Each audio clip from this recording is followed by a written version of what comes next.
ఇంతమంది వక్తలు అత్యద్భుతంగా మాట్లాడిన తర్వాత నేను ఏమని మాట్లాడను, ఎక్కడి నుంచి మొదలుపెట్టాను, ఆ మహాతల్లి మహానటి గురించి నాకు తెలిసింది చాలా తక్కువ. దాన్ని ఎట్లా నేను ఆవిష్కరించను అనే ఇందాక నుంచి మీమాంసలో ఉన్నాను. నిజంగా కూడా చాలా కష్టం. కానీ ఆవిడ గురించి మాటలు మాట్లాడే కంటే చేతల్లో ఇలా చూపించుకునే అదృష్టం నాకు లభించినందుకు దీనికి కారణమైనటువంటి ప్రతి ఒక్కరికి శిరస్సు వచ్చే హృదయపూర్వక నమస్కరిస్తున్నాను.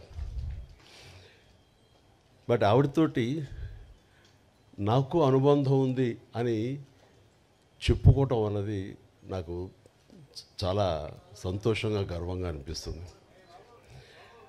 నేను పునాదిరాళ్ళు అనే సినిమా మొట్టమొదటగా చేస్తానని వాళ్ళకి చెప్పడం అన్నది అది కాకతాళీయం. ఎందుకంటే అప్పటికి నా ఫిల్మ్ ఇన్స్టిట్యూట్ కోర్స్ పూర్తి కాలేదు, చెయ్యకూడదు, అయినా సరే తప్పనిసరి పరిస్థితుల్లో వస్తాను అన్నాను. అది 1978 ఫిబ్రవరి మంత్, మార్చి రాబోతుందో. అక్కడ ఎవరు ఉంటారంటే అప్పట్లో ఆర్టిస్టులు ఎవరో కూడా నాకు తెలియదు. 4 కుర్రవాళ్ళు, నరసింహరాజు హీరోగా ఉంటాడు, నువ్వు అందులో 5లో ఒకడివి.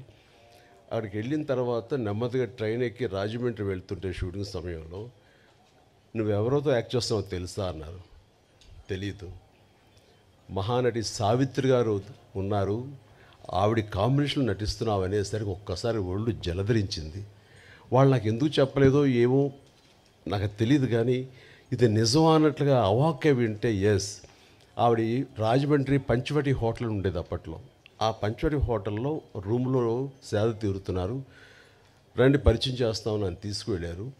ఆవిడని చూడగానే అసలు అవాక్కైపోయాను, నోట మాట రావట్లేదు. ఈవిడైనా ఎన్నాళ్ళు తెర మీద నేను మా నాన్నగారు అభిమానించేవాళ్ళం. ఆవిడ్ని ఎంతగానో అలా చూసేవాడిని, ఏమీ మాట్లాడలేదు. నీ పేరేంటి బాబు అని అంటే అది అన్నాను. ఎందుకంటే ప్రసాద్ నుంచి చిరంజీవిగా మారిన 1వ రోజో 2వ రోజు అది రాజమండ్రికి బయలుదేరడానికి దారిలో అనుకున్నాను ఆ పేరు ఇక మీద చెప్పాలని.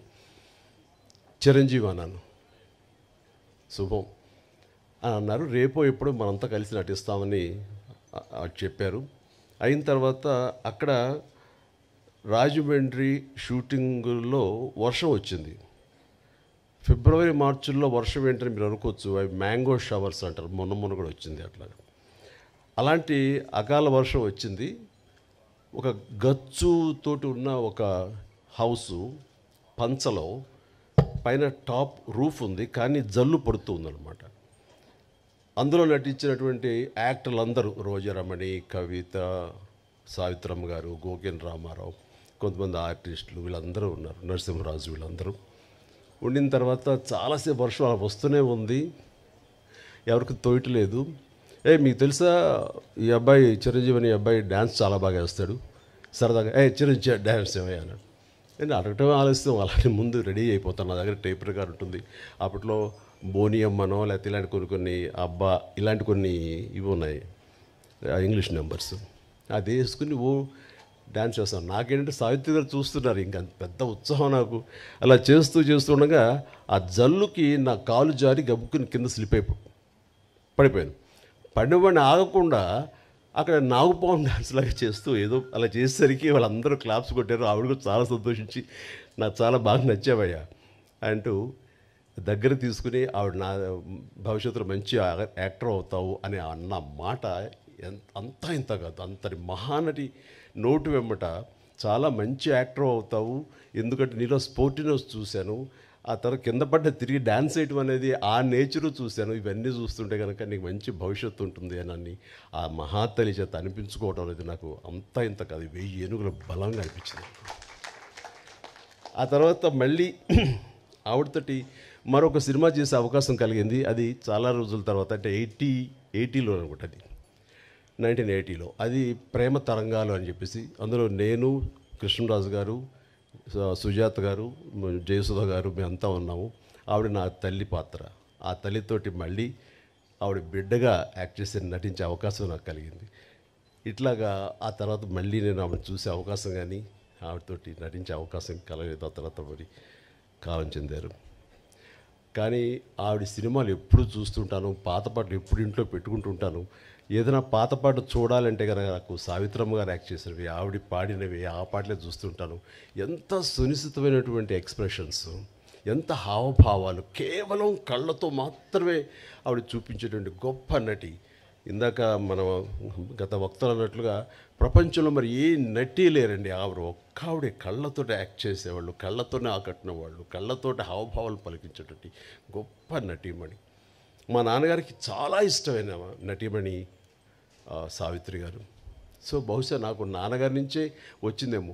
నాన్నగారు ఆవిడ పాటలు అవి ఏదో కనిపిస్తున్నా, ఎప్పుడైనా చూపిస్తున్నా, మేము సినిమాలకు వెళ్ళినా సరే దాని ఇంటికి వచ్చిన తర్వాత విడమరి చెప్పేవాళ్ళు నాన్నగారికి నటన పట్ల మక్కువ కొద్దీ. సావిత్రి గారు ఎలా చేసేవాళ్ళు, అక్కడ చూడి అంత ఇదిగా ఉండేదో, ఆ కళ్ళ నుంచి బయటికి నీరు రాదు, కానీ ఆ కళ్ళలో ఆ కరుణ రసం ఎంత బాగుందో చూడండి నాన్నగారు చెప్తుంటే. ఆ రకంగా నాన్నగారి నుంచి నాకు ఆవిడ మీద అభిమానం కానీ, వారి నటనను అలా చూడటం కానీ, దాన్ని ఆకలింపు చేసుకోవటం కానీ, ఆ రకంగా ఆవిడ మీద అభిమానం పెరగడానికి బహుశా అదే కారణం. అందుకని నేను అంతమించి ఆ మహానటిని ఎనలైజ్ చేసి ఆ మహానటి గురించి నేను చెప్పేంత అర్హత నాకు నిజంగా లేదు నాకు. బట్ ఆవిడ అనుక్షణం ఆవిడని ఎప్పుడు మనసులో ఆరాధిస్తుంటాను. నాకు ఒక మంచి ఫోటోగ్రాఫ్ మన కిషోర్ ఇచ్చాడు, సంజయ్ కిషోర్. అది ఎప్పుడు నా బెడ్రూమ్లో నేను పెట్టుకుంటూ ఉంటాను, అంతగా ఇష్టపడతాను.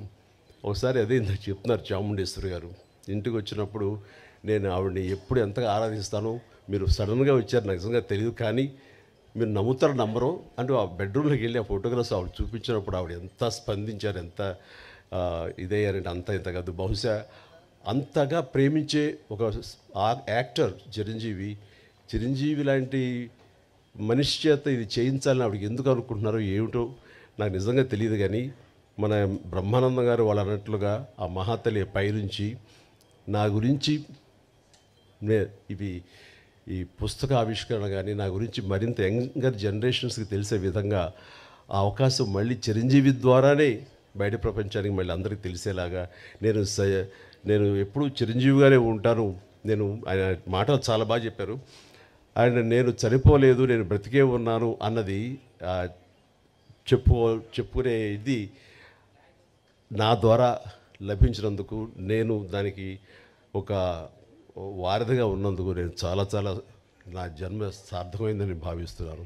అలాంటి అవకాశం నాకు ఇచ్చినటువంటి విజయ చాముండేశ్వరి గారికి, గోవిందరావు గారికి నా హృదయపూర్వక ధన్యవాదాలు తెలియజేస్తున్నాను.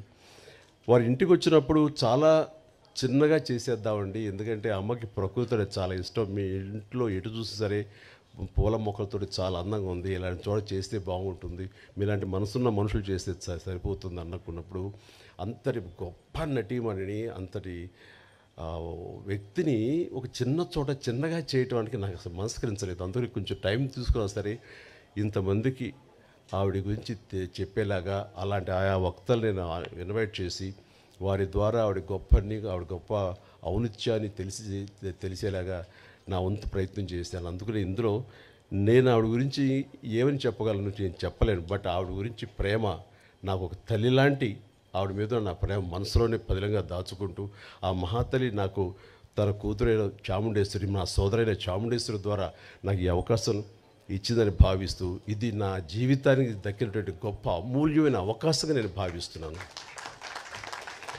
అందుకనే ఒక్కోసారి మాటలు కొరవడిపోతాయి. ఈసారి నిజంగానే నేను మాట్లాడేటప్పుడు మాటలు వెతుక్కుంటున్నాను. దానికి కారణం లోపల తన్నుకొస్తున్నటువంటి ఉద్వేగం.